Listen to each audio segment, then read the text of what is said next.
Hindi totoo po yun. Siya mismo nagsabi kasi sa akin na hindi totoo. Tinanong mo ba siya? You're flying for a while, but you start to lose control.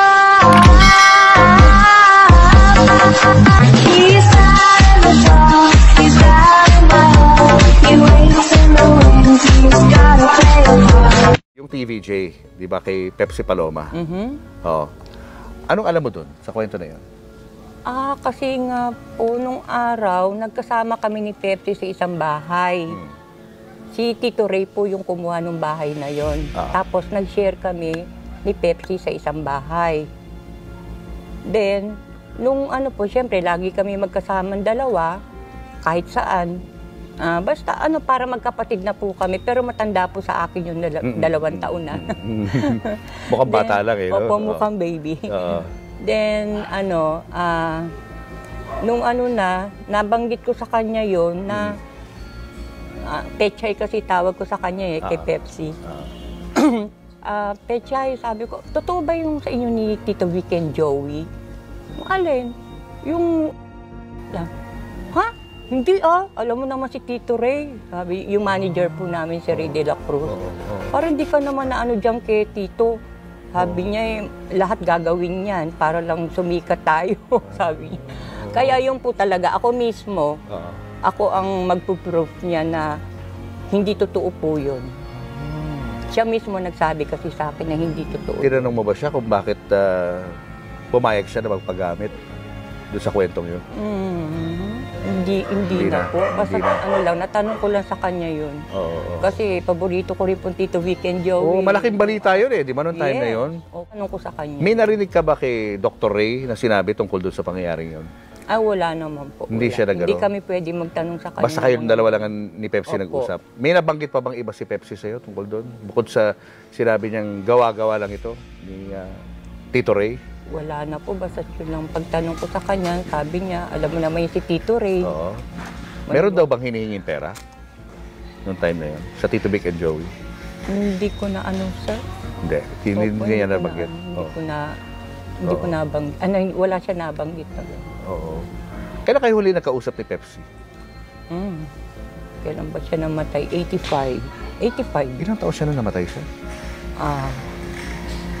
Bata pa, no? Bata pa po, 20 plus lang. Lagi niyang sinasabi sa akin noon,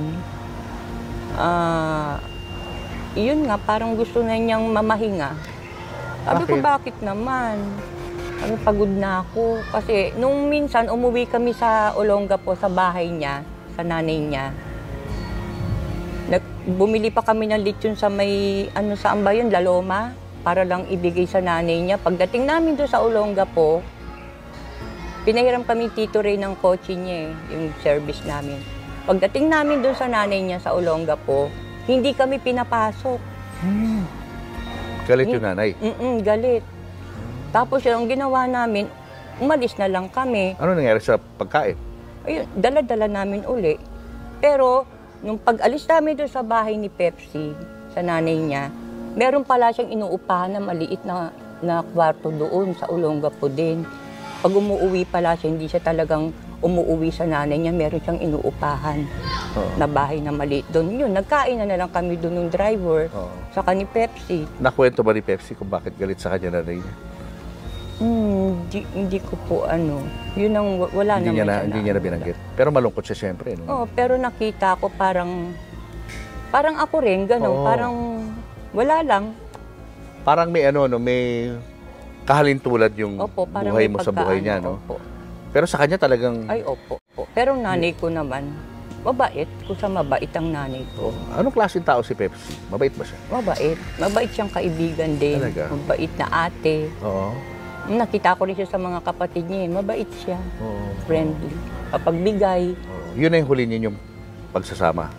Nagkausap pa kami nung kakalipat, yung naghiwalay kami, tapos pinapunta niya ako doon sa nakuha niyang bahay, yung kung saan siya namatay. Yun ang huling namin. Sabi niya, Coke, dito ka na lang, sama tayo uli. Sabi niya, kasama niya yung boyfriend, may boyfriend siya. So sabi ko, hindi pwede kasi pinauwi na ako ng nanay ko sa Pampanga, alam mo yun. Sabi ko, Saka kaya rin ako nagpunta dito, sabi ko, bibigyan kita ng show kasi kakatapos ko lang, ikaw naman. Ganun po kami kasi, Camila Sarsi, ni Myra. Sa mga club to. Aha. Oo. Nagpapasahan kami kung sino yung meron. Si Pepsi wala na rin masyadong karir nung time na yon sa showbiz. Opo, yung time na yun. Oo. Kaya yung parang naano rin siya. Na-depress siya. Then, laging wala pa sa tabi niya yung nanay niya. Oo. Ako kahit ganun, nanay ko, pag meron akong uuwian, tinatanggap ako. Pero si Pepsi talaga na ano ko yun. Oo. Parang wala lang nanay niya sa kanya. So yun na yung huli na pag-uusap? Yun ang huli namin pag-uusap. Nakapag-show ba siya? Aha. Nakapag-show naman. 3 araw dapat yun, nakapag-show pa yata siya ng 2 beses. May 1 araw pa siya dapat. Oo. Paano mo nalaman na wala na siya? Si Tito Ray po tumawag sa akin. Yun dyan sa may, okay lang banggitin po yung hospital, yeah. UDMC. Ah. Doon ko na po nakita si Pepsi na. Basta niyakap ko siya, ginanong ko yung dila niya. Sabi ko, ano ba? Parang mababaliw ako. Grabe. Oo. Hindi ko, ay naku po, Diyos ko.